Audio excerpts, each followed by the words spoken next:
My name is Min Petri. I mentioned in my last video wanting to do something where I talk about all of my various projects all in one place because I mention one here and there and I wanted something cohesive for my own record keeping, if nothing else.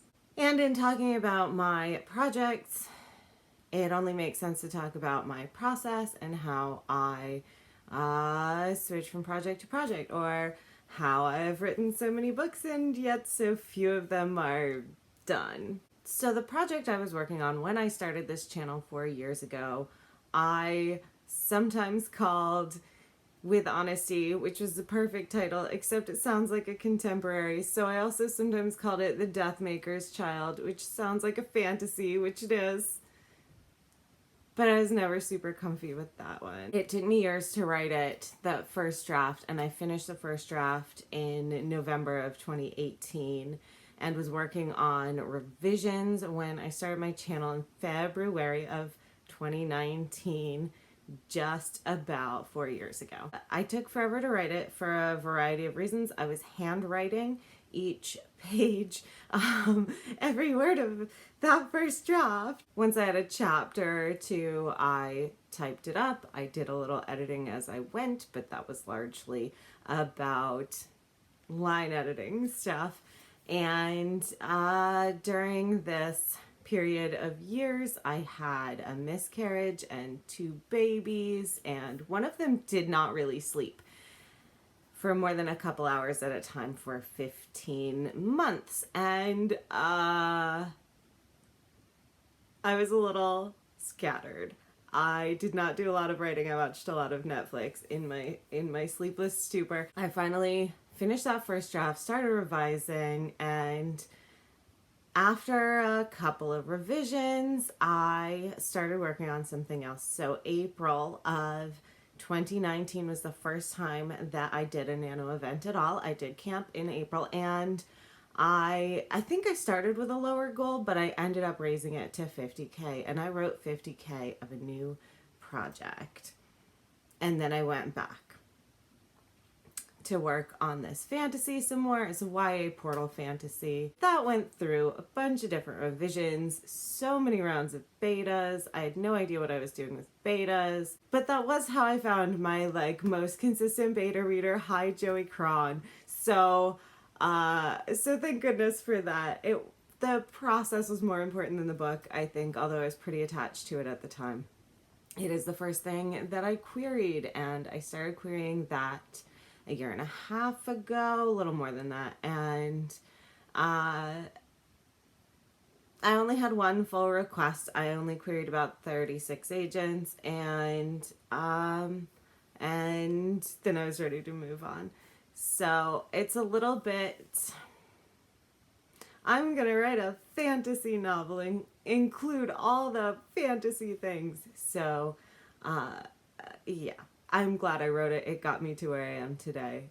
The book itself, there are some gems in there, but there's a lot of, anyway, first book. So that 2019 April camp project, I am calling it Nothing Bad Ever Happens Here. And it was the first time I ever drafted so fast. And again, it was YA portal fantasy, although most of it takes place in our current reality and is kind of a mystery thriller feel throughout, with a portal fantasy solution to the mystery. It's a mess. It's still a mess. It's been through a few revisions. Joey just read it, and I have some feedback. It would need a ton of work to keep on working on it. One possibility that Joey suggested was to make a middle grade, which would mean I could just scrap the whole thing and sort of rewrite. So that was tempting. I am not sure what I'm gonna do with it. That November, I did actual nano for the first time, because the July camp I was working on the revisions to that first book. So I had no outline. I'm not much of an outliner usually, And I just had this brilliant idea that was based on a dream. And I ended up including something else in it that was from a different dream. And it is now called Undoing and has been through a lot of revisions. And it's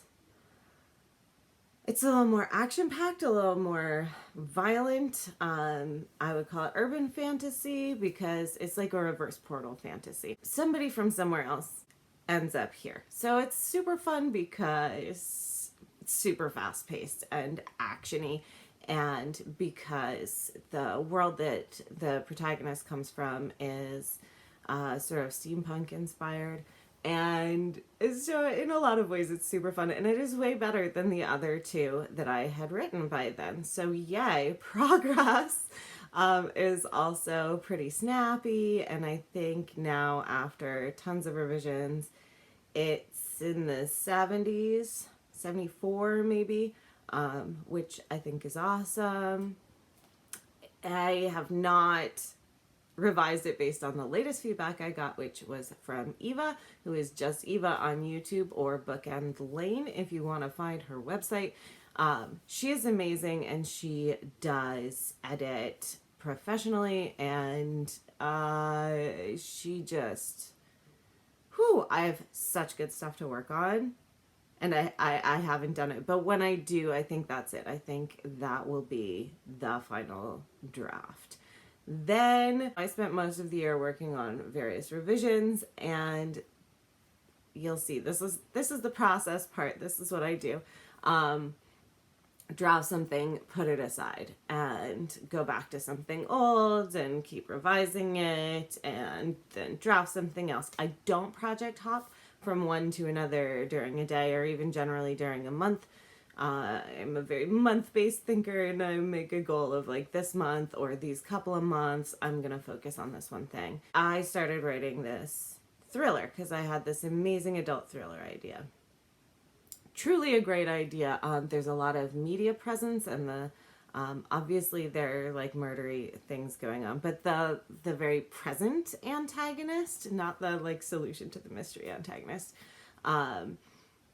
is a reporter, and she's awful, and I hate her and also love her. I wrote 50K of that, not all in Nano. I had a new baby at this point, so I wrote like 30 some during Nano. Didn't win that year, so that was 2020 Nano, and kept writing in December. Main memory with this is like sitting near the Christmas tree writing. Then I had this other brilliant idea, and I was only like halfway through this thriller. So this is Glow. This is the thing that I continue to still be the most excited and hopeful about. This is the best thing that I had done, maybe still the best thing I've done. And so I wrote it, this middle grade about I get emotional. So about what happens to kids when writers that they have idolized use their platforms to spread hate, and in particular, LGBTQIA plus kids. And I needed to do some processing. Watching fandom fall apart.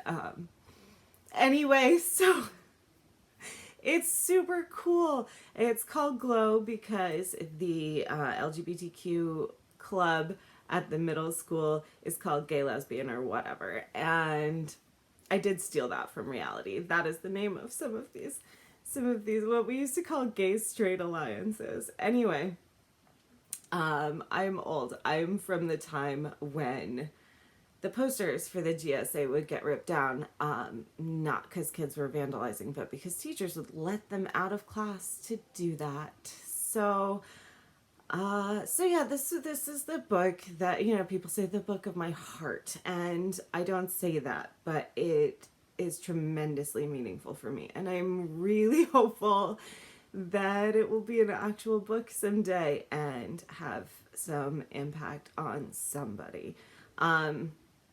Anyway, the hate that this author of this series that the protagonist is obsessed with is weaponized to try to shut down this glow.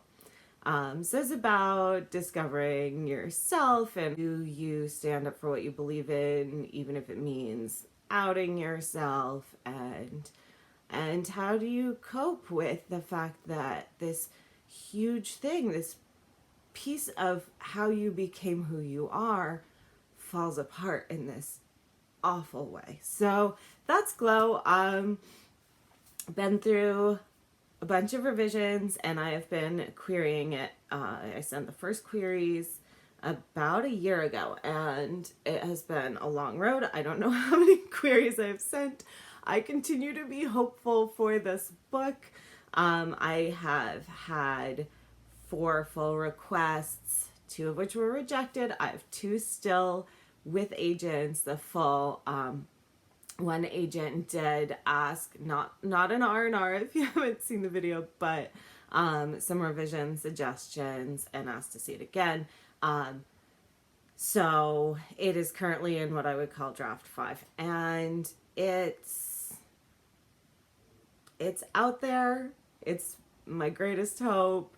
I eventually did go back to that thriller and won Nano the following year, because that's 2021, because it turned out to be like 113,000 words. I have not even looked at it again. I should read through that and see whether it's salvageable. The next thing that I wrote was, I was calling it zine. Again, it's a middle grade contemporary. I was thinking, I'm querying Glow.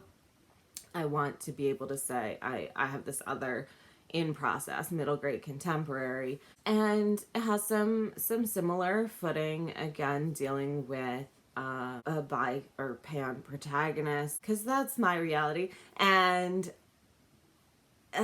she makes some bad choices. She says some awful, unforgivable things to a friend, kind of spills a secret because she was being teased, bullied, because this is more of a frenemy. And so it's like the social fallout, this major rejection, and knowing she deserved it, and figuring out that she's queer, and nobody will talk to her because she's been so awful, and somebody reaches out anonymously by leaving a zine in her locker. Now, I wrote this before I read, I'm trying to remember what it was called, I can't remember, Celia C. Perez. I'll put the title here because I can't remember, which has zines in it, which I was like, okay, apparently this 90s thing is back in. I struggled with this, and I ended up doing a thing I had never done before, and basically zero drafting some of it, just sort of blocking out scenes. The thing people say sometimes, just telling the story to yourself. So parts of it are first drafted, and parts of it are very zero drafted, and I got to the end and I wasn't thrilled, and I haven't looked at it again. Back to other revisions and spending a lot of time on querying and all of that. And then the next thing I wrote was this ghost story. Sort of another middle grade, very sort of setting heavy, which is what I love about Portal Fantasy, is how setting heavy it can be. I am really excited about it. But again, I haven't read through it since I drafted it. Been doing other things and working now a job where I write a lot. Having fewer days per week to devote. I used a new outlining method. My favorite thing, story structure wise, in many years has been the Disney film Onward. So I did a whole, I will link to some Onward story structure and outlining videos. I try to pick it apart, how the story works, and how, like, where different pieces slot together to give this incredible full circle sense of everything coming together. Everything matters. And So I used that structure for my outline for this book. So it's a little bit questy, like Onward. If you haven't seen Onward, what are you doing? You probably have Disney Plus, and if you don't, like, your local library has Onward on DVD. So I had this really clear, like, very plot-driven outline, and I wrote the heck out of it, and I just barreled through, and it was like 28,900 words, which is teensy even for a middle grade. It is teensy. So I have the glass witch here, and this is 36, and she's teensy. If you haven't read it yet, what are you doing? So I know it's too short, and I know that I have, like, not explored the setting enough, and the setting really matters to me. I'm happy with some of the character dynamics and relationships between characters and character arcs, but there are some that I know I could work on more. I haven't read it again, though, so I really, really want to. So that's what my current projects are. So that first one is just totally shelved. The second one, nothing bad ever happens, is I don't know what I'm going to do with that, but it will take a ton of work. And the third one, Undoing, I just need this one more revision, and then I think it's queryable if I wanted to query that. And fourth book, weirdly, was the thriller that I wrote in 2 pieces. So there's the fourth book I started, but the fifth book I finished. Glow, My Highest Hope, and Zine would take a ton of work, and I would need to find what it is that I love enough to make that work worth it. And this ghost story, and or spooky middle grade. And so I had been planning on working on that last Undoing revision with Eva's amazing help. I'm really pulled toward that ghost story, so I might just be rereading that. You know, it just, even if I think I should be working on something else, it's better to be working on something. So I might just go ahead and read through my ghost story next. So that is how I have always something going, never more than one thing, like, right at the same time. So few books, like, done. Always just sort of cycling through. And so when I take time off from a project to get a clearer perspective on it, I don't just take actual time off, hardly ever. So I go back to something else, or I start something new, and just cycle through, and eventually you make enough passes through the same thing that it gets really good. So that is my writing process, and those are the projects that have gotten me to where I am. It's hard to see the change over time. In any moment, you're just having a snapshot, but I will say for sure, I have come a long way. I can draft somewhat faster without drafting tons of garbage, like the first time I fast drafted. Blathering dialogue, tons of it. You know, I have better perspective on what needs to be done to fix books in revision, and I have more space in my heart for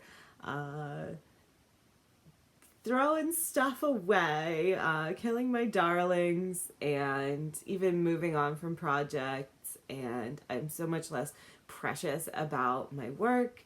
And so, you know, this is where I'm at. I am proud of the progress that I have made, and I don't think we should wait until we have that offer from an agent or whatever external milestone in order to stop and take a look back and say, I'm so glad I am not still where I was 4 years ago, because this is a much better place and I'm a much better writer. So until next time, this is a long one. I am Moon Petrie, and I would love to know what your process is like, how much it differs from book to book, how much it differs from my process, and how you keep yourself motivated through all of it if it isn't by changing projects every month or two. So I would love a comment below.